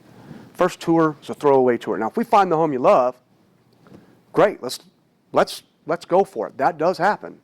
But if you don't worry. I'm going to be listening to you, asking questions, reading your body language, because the next tour should be 5 or 6 homes that are actually real possibilities if you're listening, right? Tanner, you have something you want to add to that? Oh, I always say, if they lose out on that home, it's like, hey, honestly, it just makes my life tougher. You guys don't have anything to worry about. I just got to find something to beat that. So, if anything, hang in there. There's always going to be more homes. So don't get discouraged. Always, you got to bring them back up, especially, in this market where, hey, we're going to be a few that we might miss out, but it's meant to be, it's meant to be. But if anything, it's just going to make my life tougher to find something to beat it. So, and I'm not worried about it. I know I'll find you something. So. Yeah, give them that confidence. I know me personally, when I lose out on something like that, whether it's a subject to sale and you get bumped or you're outbidded or whatever, I always tell them, say, listen, I've been doing this a long time, and I can tell you unequivocally, you're going to tell me when we find the house that you're going to buy that you're glad you didn't get the other house. Because the universe puts you where you're supposed to be, and you're not supposed to be there. So remember when I told you that, because when you find the house, I want you to tell me I was correct. And sure enough, it always happens. They always find another house, and they like it, they love it that much more, and you realize they're where they're supposed to be. They found what they were supposed to be in. Nice. So I've actually watched one of your older buyer conversion videos and used this on some of my clients. So as far as it, to your own credit, being a Jedi mind trick, I actually introduced this to them, and then after every home, they started asking each other what they thought the score was. Yeah, They yes. started asking me what I thought Yes. the score was. If Right. I brought friends around, they would ask them. Something that I realized I started doing, because I do this with most of my clients now, I write notes down as to why they said so that way when we're walking through homes, I can, point out things, either one that they really liked that they forgot about in the 5th house that we seen, and now we're on our 10th. So go, by the way, guys, this also has this from that one house that you saw that you really liked. That's brilliant. And also I'd add on that too, is like sometimes people just unrealistic on what they're going to get for their money, and you might hit a 7 on one of them. You've seen 15, 16 homes. Sometimes a 7 can be an 8 or 9 if you can change it. Now, if it's on a busy street, and I love his house, and it's a 7 because it's on a busy street, man, this would be a 10 if it was on a side street. We're not picking up the house and moving it. But maybe if it had a finished basement, maybe, if it had a garage or something and it has the lot size to do, if there's changes that you can make, then it can be an 8 or a 9, and you kind of come back to that. So on the similar style as just asking them to rate one house to the other, to the last, as you proceed through your tour, and they have them rate their houses, put them Yeah. in order, It gives you a similar kind of an interaction with them, and you get to see where their focus is at, and you get to see what they might be overlooking too, and you can point those things out. Well, where it kind of becomes a Jedi mind trick is that you don't have to wait for them to read their body language and them to say, and oh, I love this house, I think we want to write an offer on it. You've already set the parameters that if they rate it an 8 or higher, they're going to write an offer. So what happens is your couple's walking through a home, and they're going to be like, honey, I'm like a 9 on this, you know, and you've probably seen this if you've been using it. And he's like, I'm at least an 8, you know, at least an 8. And they're looking at you and like, it's write an offer, right? Yes. That's what's the Jedi mind trick. You've already set that if they rate it higher, and them themselves have already known that if it's an 8 or higher, that they're writing an offer. So they just told themselves they want to write an offer. So you don't have to sell the process, okay, now it's time to write an offer. They'll look at you and go, now what? And it's like, well, we write an offer. Okay, they've already told themselves that. That's where it's kind of the Jedi mind trick, where psychologically you've kind of set that if we rate it here. Otherwise, if they don't want to write an offer, they're rating it lower. So they're telling themselves that. Therefore, they're turning to you and like, okay, let's write an offer. And then you call the listing agent, try to get as much information as you can from them. How many offers on it? Oh, there's 9 of them? Okay, good. You know, and then you go from there. Yeah, some people that I've done this with though, depending on what type of job they've had, I think they almost take it too literal as well. They'll be like, oh, I'm a 7.8 on it. Because if they go to an 8 and they're like, well, now I have to commit and possibly write an offer. So I've had that happen a couple times too. Boy, that's never happened to me. Yeah. Gee, who are you working with? They're financial. Oh, of course. Good. 7.83. Well, ask him, throw it back at him, go, what could we change that would make it an 8 or higher? I've tried that before on some of them, and sometimes they're just like, I don't know, this is where I'm at. I don't want to go to an 8. We'll be all right. All right. On to the next All right. Well, whether it's a 7 or a 7.8, it's not an 8. Well, ironically, the one when they started doing that, they were like a 7.8 on one home, and that was the one they really wanted to buy. And then when it went pending, they're just like, oh, what's that? The worst is when like the husband's like at a 9.5 and the wife's like at a 6. They're like, dude, you ain't getting this house. Or it's the opposite. It's like, you're buying this house. You're like, you might as well just figure out how to get this thing up to an 8 for yourself. Because I've been through this before. She's getting the house. All right, let's go to the next one. How many homes? I get surprised from you guys. Like, God, I just can't find. How many homes you show them? You show them 30 houses? 30 houses? Listen, after the third tour of 5 to 8 homes, it's time to sit down and talk. It's time to sit down and talk. Now, assuming they haven't fired away at 4 of them and you've lost them, that's just a symptom of the market. So you might be getting to 30 homes just because they haven't been able to outbid somebody. That's different than going through 30 homes and not finding one of them an 8 or higher. Okay, so we have to have maybe an uncomfortable conversation here. And I've always said this, get very comfortable having uncomfortable conversations. It's not what you say, it's how you say it, no matter what you do, okay? So what I would say is I say, hey, listen, we got to go through 3 different scenarios to figure out. We've gone through 15, 16 houses. We're seeing a theme here. Either we're seeing something that's larger and dated or something that's too small for you that's completely done. And we just can't find that happy medium. So there's 3 things we have to look at. Number 1, can we expand our area search to maybe find something that another area that offers more value for the money? You know, would you consider a different area? 2, we just have to get more realistic of what we're going to get for our money. You know, we could try to do some creative things and maybe get the bigger house and, you know, something like that. But thirdly, let's look up going in price. Look up going in price. I know you set this as your maximum budget, but did you know going up, every $1,000 you go up at today's interest rate affects your payment by $3.88. That has worked for me. They're like, what do you mean? Like, I'm going to pay $38 more for $10,000 more? I'm like, exactly. Now, I know that doesn't take into account for taxes. All right? I know that. I'm just telling them, principal and interest-wise. They're like, well, shoot. We'll pay $70 more a month. Let's take this up $15,000. Now you're in a whole other search element of homes. And you'd be surprised once you go from 240 to 255, what that opens up for you as far as not only options, but just a different level of house, you know? But one of those three things we have to sit down and talk to them about. Like, you know, we have to get, did someone ask a question or they? Yeah, Vicky raised her hand. You got the floor, Vicki. Okay, now can you hear me? I can hear you. So I've used it for all the time I've been selling, and what I say with that, I said, I don't know about you, but I eat that in chocolates in a month. I bet you drink that in beer. And they start thinking, they're going, oh yeah, you're right, we do. And Yeah. almost always going to go up. Yeah, you're absolutely right to actually like quantify it with something in their lives. That's actually brilliant.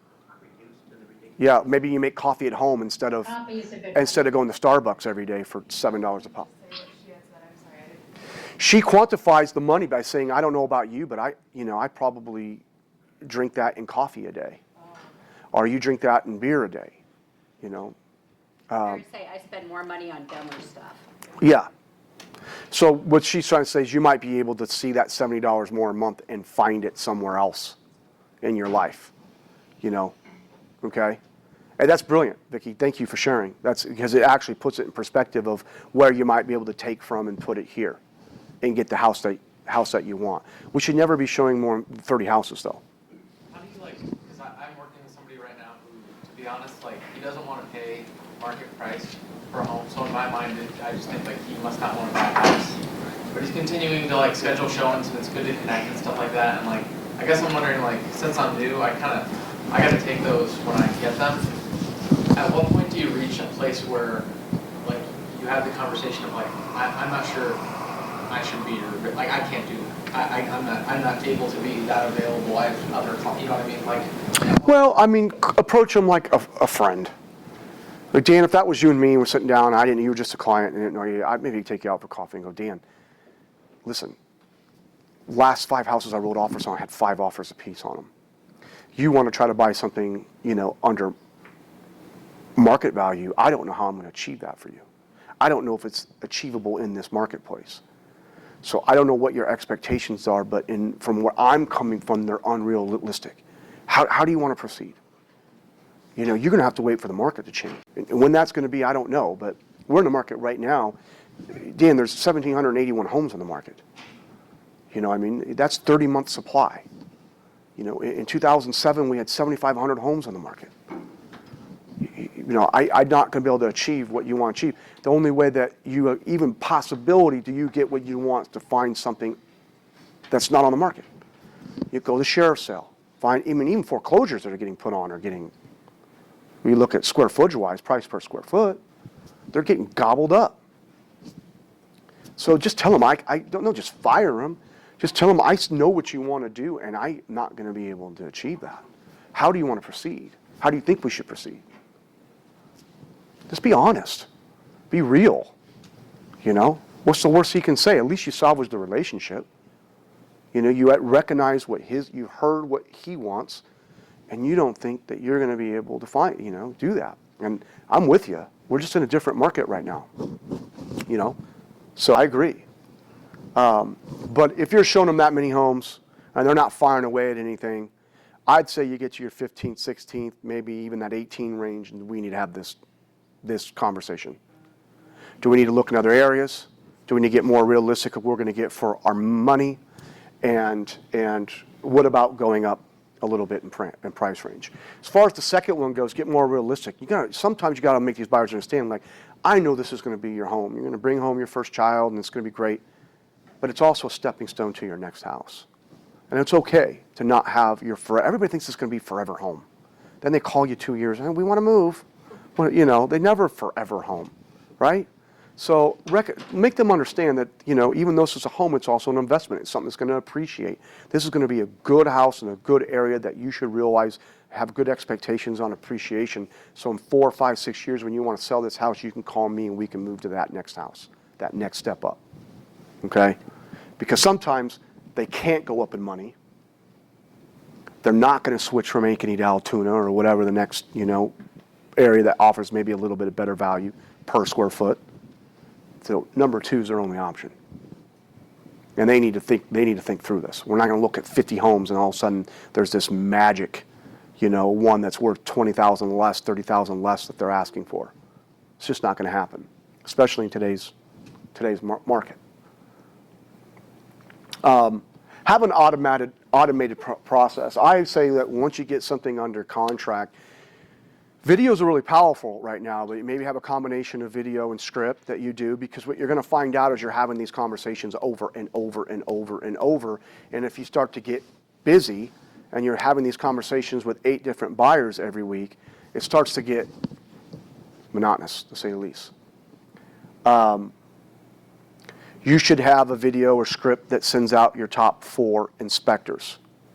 The video would be cool with that because now you can explain that if your home's built between 1941 and 1963, you should consider having Smith Sewer do a camera scope of the sewer, because that's the age of Orangeburg, right? We should also say that typical inspectors will not inspect chimneys, so if you have fireplace, you might want to see, and then of course, let your inspector know if you're looking to do a radon test, that's an additional cost and an add-on.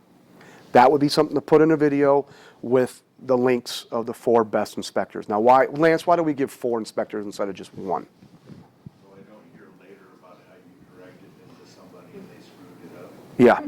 I was just gonna say, Right. we're I would also say that in that video, you can explain, say, hey, listen, you're not obligated to use any of these inspectors, but please know that Iowa does not regulate the licensees of inspectors, meaning anybody can start an inspection company. They don't have to be certified. They don't have to be insured. So if you go off this list, please validate that they are professionals that are certified and insured through the state of Iowa, because the 4 below are. Generally, you'll have them go to one of your links, okay? What did you say about the fireplace again? A lot of times inspectors will not inspect the fireplace. It's the chimneys, liners and dampers and stuff like that. They don't do that. There's add-ons. Okay? The do's and don'ts, we kind of talked about that. I have that go out second after the inspection. The do's and don'ts. Don't quit your job. That's actually happened to me. Guy didn't think he had to have a job. They do a verification of employment like a day or 2 before you close. How long after you do it? What's that? When do you do it?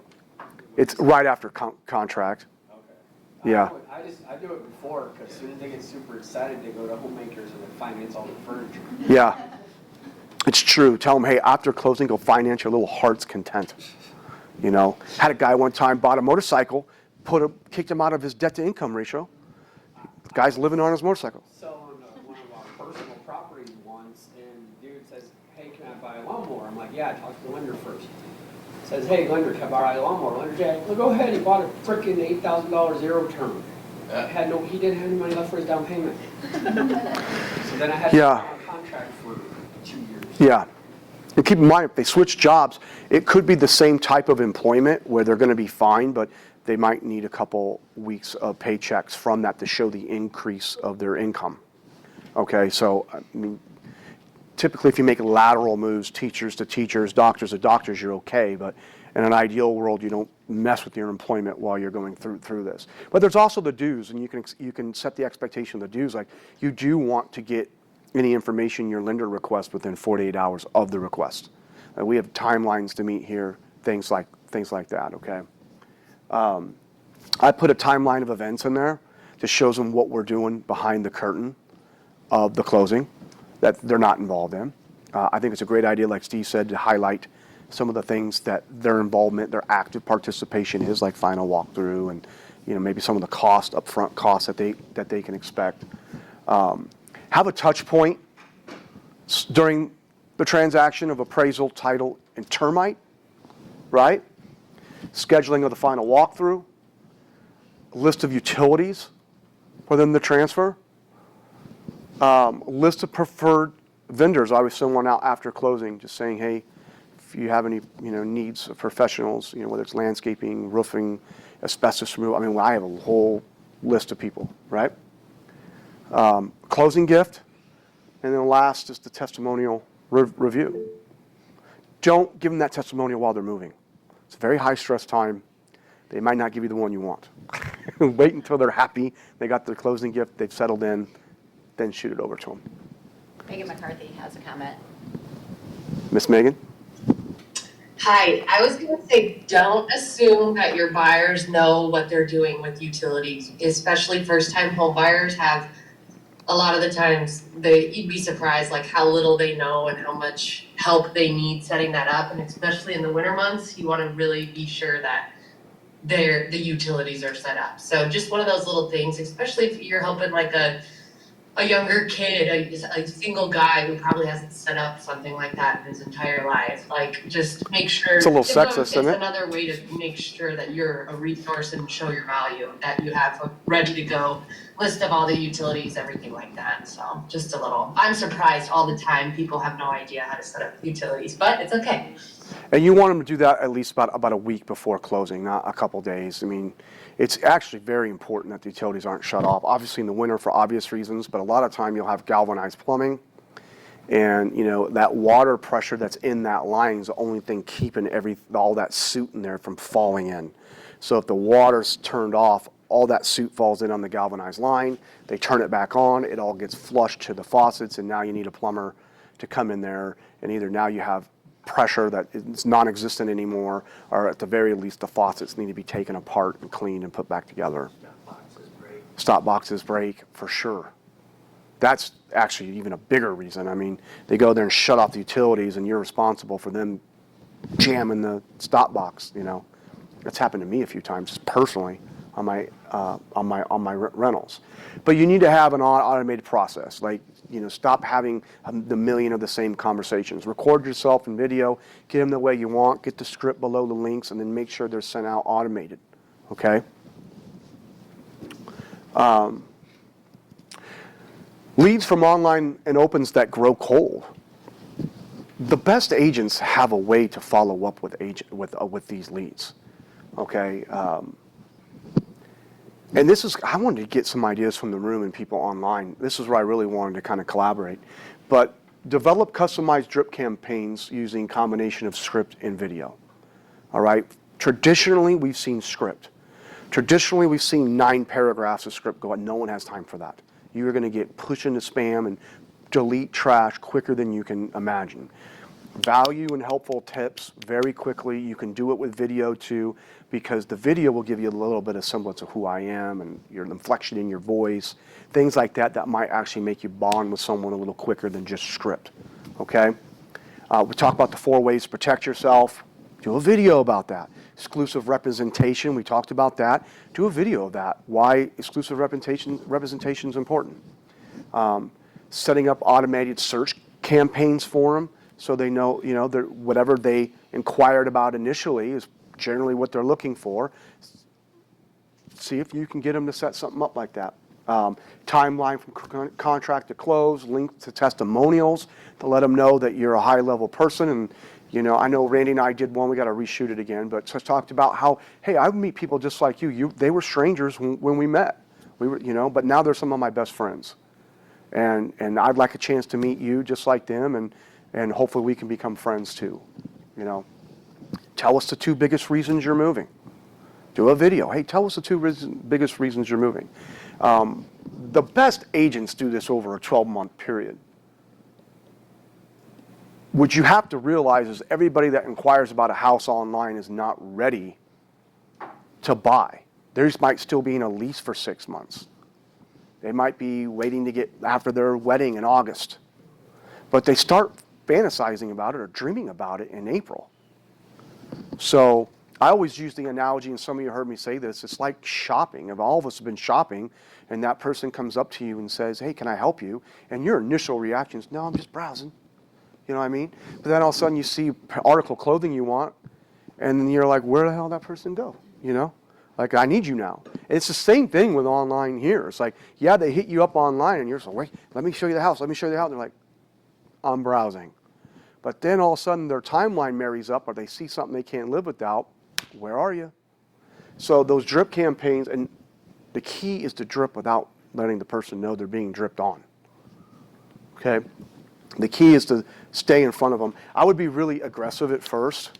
Shane, you're really aggressive. You're just aggressive anyway, but you're really aggressive at first.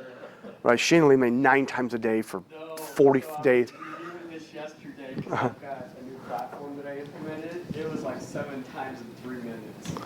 Jesus. That's because we have like 4 programs that I are know, all. but it worked. Yeah, look at Randy defending herself immediately. This is my name on the other end. Yeah, who's this Randy? Yeah, it was like She's so aggressive. the AI program, plus the platform, plus the agent, plus maybe Randy, I don't remember. It's a text like, I can see you. Like, no, that's maybe a little too aggressive, but if it works, it works. The text message has a 35% open rate. There you go.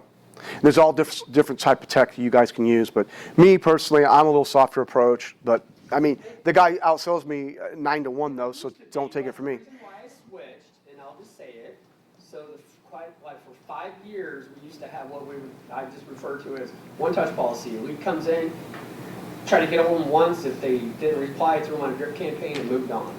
And then after you go to all this stuff, they're like, it should be 8, 10, 12 times or whatever, you have a higher conversion rate.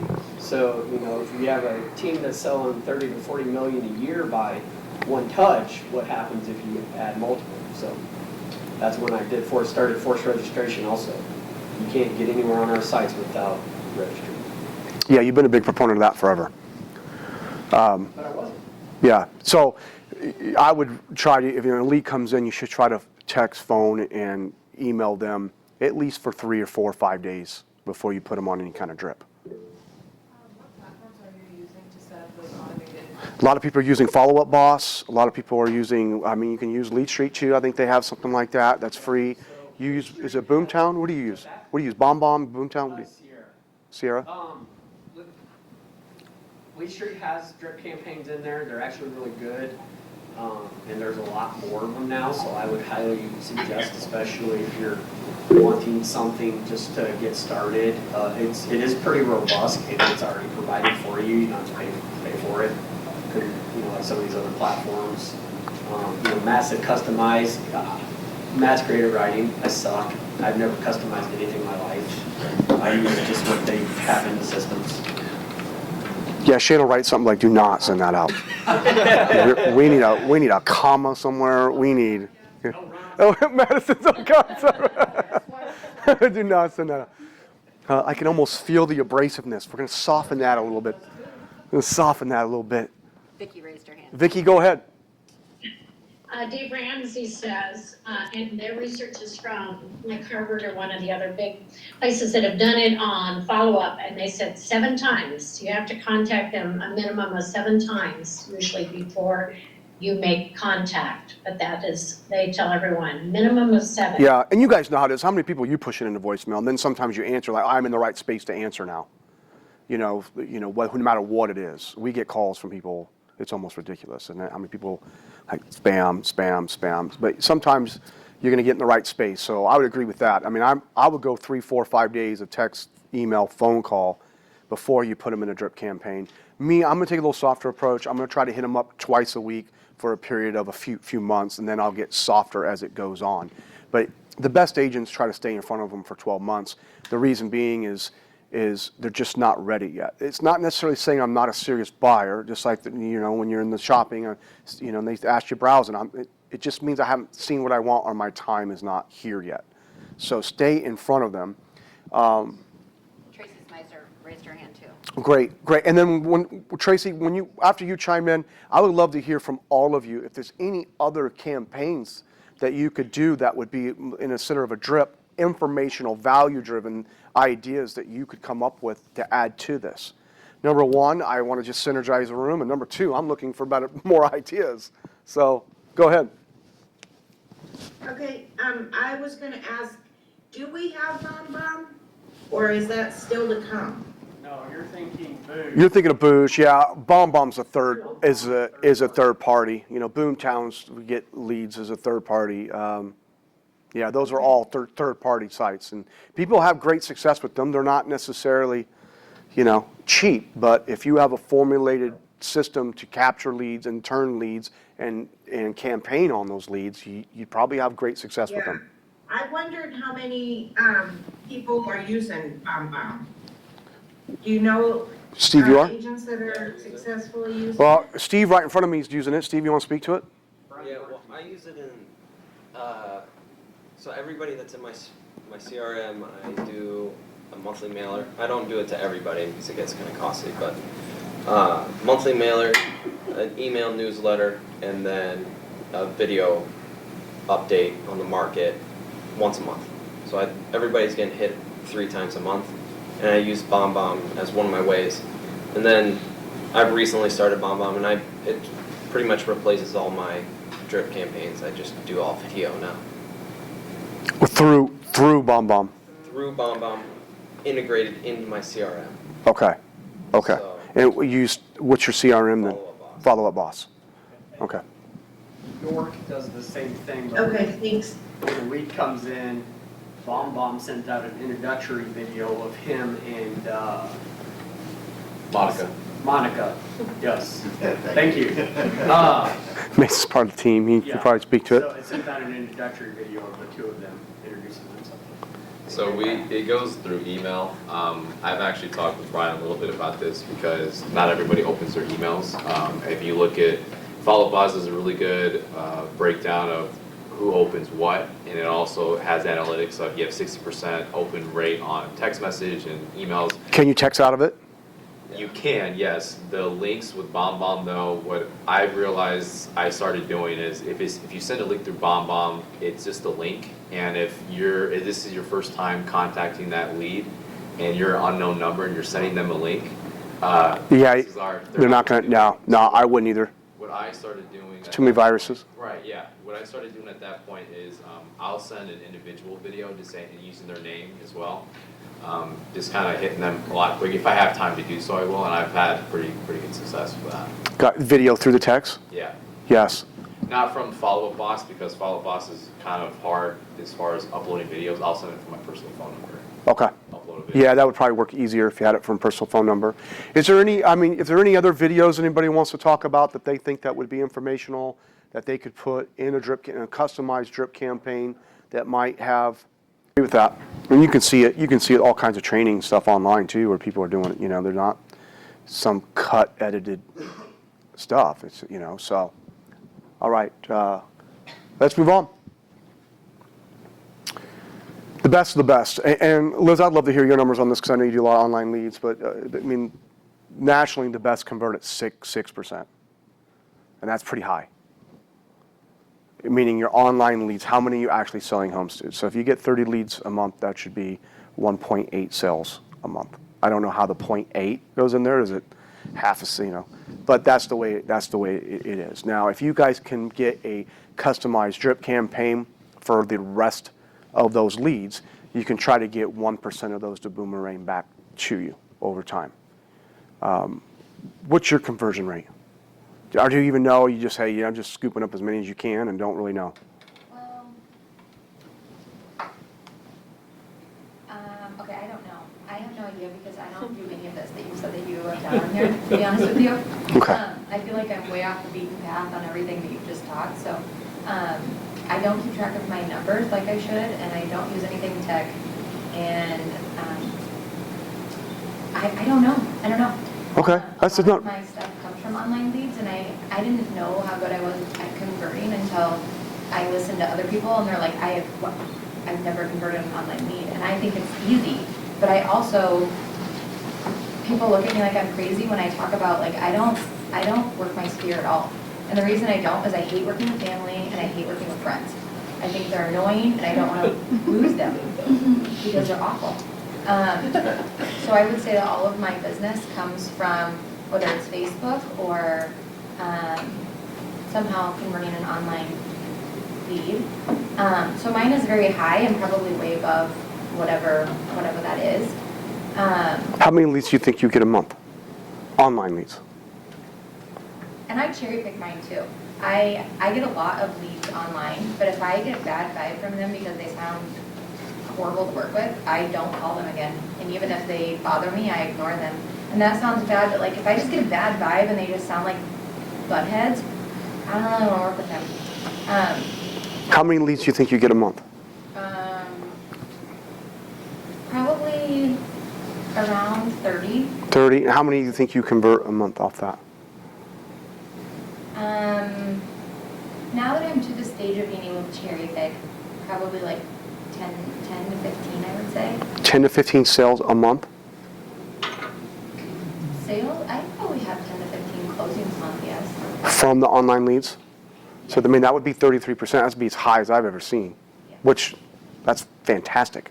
So whatever the hell you're doing, just keep doing it. And she's- So ignore everything Matt said. Yeah, ignore everything I said. Liz is going to come and teach class for the next 2 hours. Where do you get your leads from? Like I said, Zillow, Facebook, and a lot now, because I'm just entering my fifth year in this. So everything that I started with is starting to turn around. Like, people are starting to call me back if they want to sell what I sold them 5 years ago. Right. Yeah, you kind of see that around the 5-year mark, don't you? My business is starting to take a turn into referrals too, but the people that are coming back to me, I got from an online lead of some sort. That's good. That means they thought well of your service then. And my service is nothing like Matt's. A lot of my friends make fun of me in this business because they have no idea how I sell so many houses in sweatpants. I do not show up looking professional. I usually have a baseball cap on because my hair's in a braid, and I'm usually a hot mess because I just took care of kids and... You get your Remax concept shirt on though. And people connect with me because they're like... You work the Southside market quite a bit. The South Side is my spot. I love it. I'm starting to move into a little bit. Shane is starting to talk to me more about, getting a little fancier, but... I didn't say that. I like my sweet spot of the showing up in the... What's your Well, being a Southsider myself, showing up in sweatpants and hat is, I mean, you're placating to your, your sphere. The audience. Yeah, it's the audience. Make fun of the bus bend for years. Yeah, you were in a T-shirt and a gold necklace. You look like you're going to stab somebody. All right. But you were on the South Side where you could get stabbed. So, yeah, no, it all works. All works. The first time that I bought a house, Shane was the person that showed up. I was not a realtor. Shane was my dude. And he showed up in some broken up, beaten up thing, but it was like him. And my wife backed into it. His wife backed into his truck, and that's what and this was in Polk City. This was not on the South Side. No, it wasn't. It was around the corner from my house. Yeah. Well, Yes, my conversion rate it is takes higher, all. but I don't Yeah. work my sphere. Like, I know that's another... Well, I always, and we're going to teach this, we always believe that if you really want to be, grow your business, you have different pillars of business. This is just working online leads is one pillar. I mean, 18% of your business, they say nationally, can be contributed to your income through online leads, having an online presence, whereas your sphere is 42%. So although Liz is not working her friends, family and stuff, and maybe you don't have a system to follow up with your past clients, but that has become your sphere now. Your past clients, it doesn't have to be family and friends. If you've been in business long enough, it can strictly be past clients. That can be your sphere. So hopefully you're doing something to farm that, and at least, and even if you're not, you're seeing some return out of it. I would venture to say that if you did come up with a system to farm your past clients, you'd probably get more of a return out of it. So with that being said, I will say that I work, right, people that only know me in real estate. So if I sold them a house and they only know me in real estate, they have sent me referrals, but I'm not getting referrals from like my friends that I went to high school. That's okay. Your sphere, I mean, again, working a database, let's call it a database, maybe let's get away from the word sphere. Working a database, if you have past clients to go off of, my main sphere, people that refer me are not family either. I got, my mom does, but I mean, aside from that, they're past clients too as well. So I totally agree with that. Whether you're running leads or open houses, because this works with open houses too, you're meeting people face to face and you're trying to build rapport and you're trying to build trust quickly. You're face to face with them and you're trying to separate yourself. So a lot of these tactics as far as, getting to know them, showing them the house that you're in, having other options for them, talking about exclusivities as far as having exclusive options that they might be interested in, that all works too. But the key is the follow-up strategy. Not everybody that walks through an open house is going to walk out of there and use you, especially if you have no way to follow up. So don't be afraid to write letters. Don't be afraid to send texts of gratitude. Plant those seeds. Use those connections to plant your seeds every day that we talked about in the last class. Okay? Again, this is just one line. Open houses is another line. But the connectivity of it all, the way you meet people and greet people and build trust and confidence remains the same. All right, let's move on. That's your last slide. That's our last slide. Is there anything you guys want to add? When I was running online leads, I haven't done it in a long time. I did it fantastically too. I mean, I killed it. I don't think I was 33% clip, but I mean, I only spent $350 with Zillow and made close to 100 grand with it. $350 a month. $350 a month. What made you stop? I farm them out now. I give them away. I think you have to break them down a little bit more. You can't just quantify them all as online leads, because a Zillow caliber lead or a Google pay-per-click caliber lead is going to be warmer than a Facebook lead. So I think you have to, once you get there, you have to dissect it even more, because those conversion rates that we're talking about are not going to be the same Right. for Facebook as they are for a Zillow. Right. So my theory has been for the past 8 years, just pull in as many as possible. And of that, I want to narrow it down to 4%, like you said, 4 to 6. And of that, we need to be at a 16 to an 18% conversion rate on those leads, which then gets to 250 to 300. And I would say track your spending in each one. That way, every quarter or every year, you can see where the highest rate of return is, and you might be able to take money from one and put it into another that seems to have a higher rate of conversion. Because I'm like Shane, but when I was doing, I don't know, 10 years ago, I don't even know how long it's been. But when I was doing, I converted almost every single one I went into by doing this. It's thinned out now. Back when Zillow first started and Realtor.com, when you got the lead, you were the only one that got the lead. You responded quick, you got the appointment, you sold them a house. Now it's going out to 3 different people, and there's 9 people in your zip code, right, that you're competing against, and you all have different shares of it or whatever. It's different. It's different. So there's more competition. It's more watered down. The pie's been cut up more. So it's different, than when I was doing it. But when I was doing it, I was really good at it by using these methods. And the biggest thing was getting on the phone with them quick, knowing how to set an appointment. I don't ask them 90 questions. I used to ask them if they were working with somebody, but I don't even ask them that anymore. I don't even train that way. They found that that's not a good thing to do. You just meet them, and then you can figure out from there if they're committed to another agent. But once I got to the house, broke down the house, let them know how to process, I was different, they were mine. No doubt about it. Can you just talk a little bit about, I just saw the other day down by my house, you had gotten the FSBO listing. Are you actively calling those clients? Or, Which one are you talking about? Southside 31st. Yeah. Oh, no, that was a buddy of mine. He's my sphere. He just had so much money in that house, and no, he just called me, and you commented on that too, Liz. No, that's a good friend of mine. He's probably bought and sold maybe 7 or 8 homes through me. So he had a little bit too much money in that house. He wanted to try to save money, and then in the end he couldn't. So. I was just wondering what you recommend how to start that conversation with fsbos. That would be a whole different class, but which we can have. I mean, I was going to try to film myself calling fsbos for you guys, and then just share it with you, and then see if you guys could take it from there. And because I know people in Davenport, they want me to call. They want me to call for them too. Because I'm really good at it, but you got to call from an interview standpoint. You got to have an interview process. In that interview process, you're asking questions, and then ultimately you're trying to get inside their house. And once I get inside their house, it's over. For the most part. One of the things that I hear a lot of people struggle with is making that call. It's like, why am I calling them? What's my entry into that call, that kind of stuff. And what I found over the years, if you start with, hey, I was just thinking about you, it is a powerful entry into a To someone you know. Because if you're calling for sale by owner, that'd be creepy. Yeah, right. I saw your picture. Yeah. But no, somebody that you talk to. Maybe it's a lead that you talk to and say, you know what, it's, call them on a Sunday.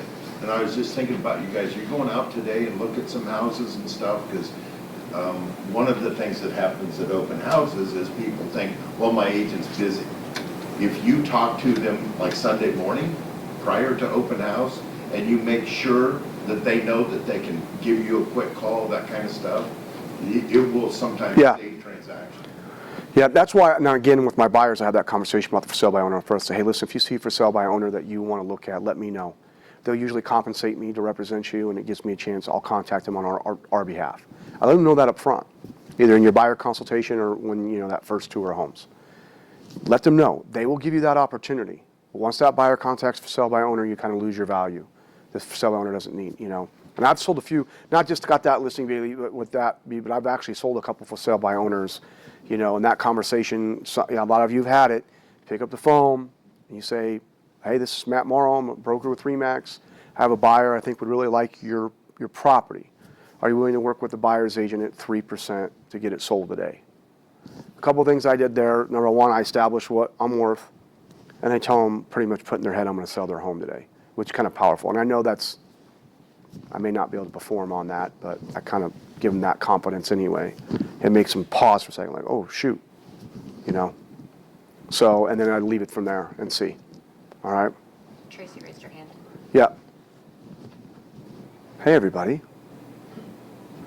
Okay, I was wondering if anybody's used Google Screened. I learned it from R4, Google Screened. It's just come out. Have you ever heard of it? It's only like 6 months old, just now getting traction, but it does work. It does work. Shane's saying it's just up and running, it's getting some traction, but it does work. I don't know enough about it, Tracy. I'd have to research it. We can actually show an example if you just type realtor and say Ankeny. I don't think Michelle can do that. Yeah, we'll talk more about for sale by owners but there's a script. You call, you ask questions, and what. Definitely interested in that. And then you obviously you're getting inside the home, and I'm offering value, I'm offering services, and just for the opportunity to meet them. Let me share. Yeah, and then once I meet them, I'm going to sell them the value of the processing side of the real estate. I'm also going to sell them on the fact that, especially in this market, the last two for sale by owners that I've sold, I could have easily got them $25,000 more for their house. So, Tracy, the Zillow screen is basically, or not Zillow screen, I'm sorry, Google screen, is basically Google's combat to Zillow. So it's set up in a very similar fashion, and they're Zillow caliber leads, if you will. It is a process to get set up. They do background checks. You have to have a business page set up, and you have to have at least one review. You can choose your ad spend. Yes. You can choose your community or your zip code. And it's not bad price right now, but the more the people jump on it, the more expensive it's going to get, just like anything else. Okay. All right, thank you. Thanks for bringing that up. Fair enough. Yeah, So going back to your buyer's Okay. process, thank you. what if someone calls you and says, it's like an old friend of yours, and they say, I know you're a realtor, I'm looking to buy a house, but I don't even know what to do. And they haven't even looked at any houses. How do you set up that first meeting with them? Well, I'm probably going to dig in a little bit more on the phone with them, and say, well, tell me what's on your mind. Tell me, what you're trying to, well, it's just my first house, and, is there any certain specific area you're interested in? I work downtown, I'd like to be, at least 20 minutes away from, and start asking questions, So then where would that meeting take place? Well, first I'm on the phone just sorting through it, Okay. and probably by the end of the conversation, I'm going to talk and probably getting them over to a lender and get them pre-qualified, and then tell them about the process of elimination. I'm having that face-to-face right over the phone with them. Hey, let's get you qualified, and then let's go look at some homes, man. We're going to have fun. Get excited about it, get them excited about it. We're buddies. We're going to go through five or eight homes at a time, and it's a process of elimination, and, we're going to rate these homes, we're going to have fun. What kind of budget do you want to set for yourself? See, Steve, you'll probably get qualified for more than you want to spend, so like monthly. So I always ask them monthly, what do they want to spend? Well, I don't want to be any more than $1,200 a month. All right, well, you should know well enough that that's going to be about $160,000, $165,000 home. If you don't, you'll get to that. But get them over to a good lender. Say, hey, let's talk to a lender I know is going to take care of you. You mind if I have them reach out to you? I'll send them the link. I'll send you the link of the application process. It's fairly painless. It's going to have to spend 15, 20 minutes filling it out. and then I'll have that lender reach out to you to firm everything up. Once you're pre-approved, let's just get started. You know, if he's calling you on a Wednesday, like, what do you got Friday afternoon? Let's start. Get through that process. Once you start looking at homes, man, the thing just kind of takes a life on its own. You know, they get excited, and you get through the 1 through 10 process. They're rating them, and you know, if it's a friend, you should be having fun.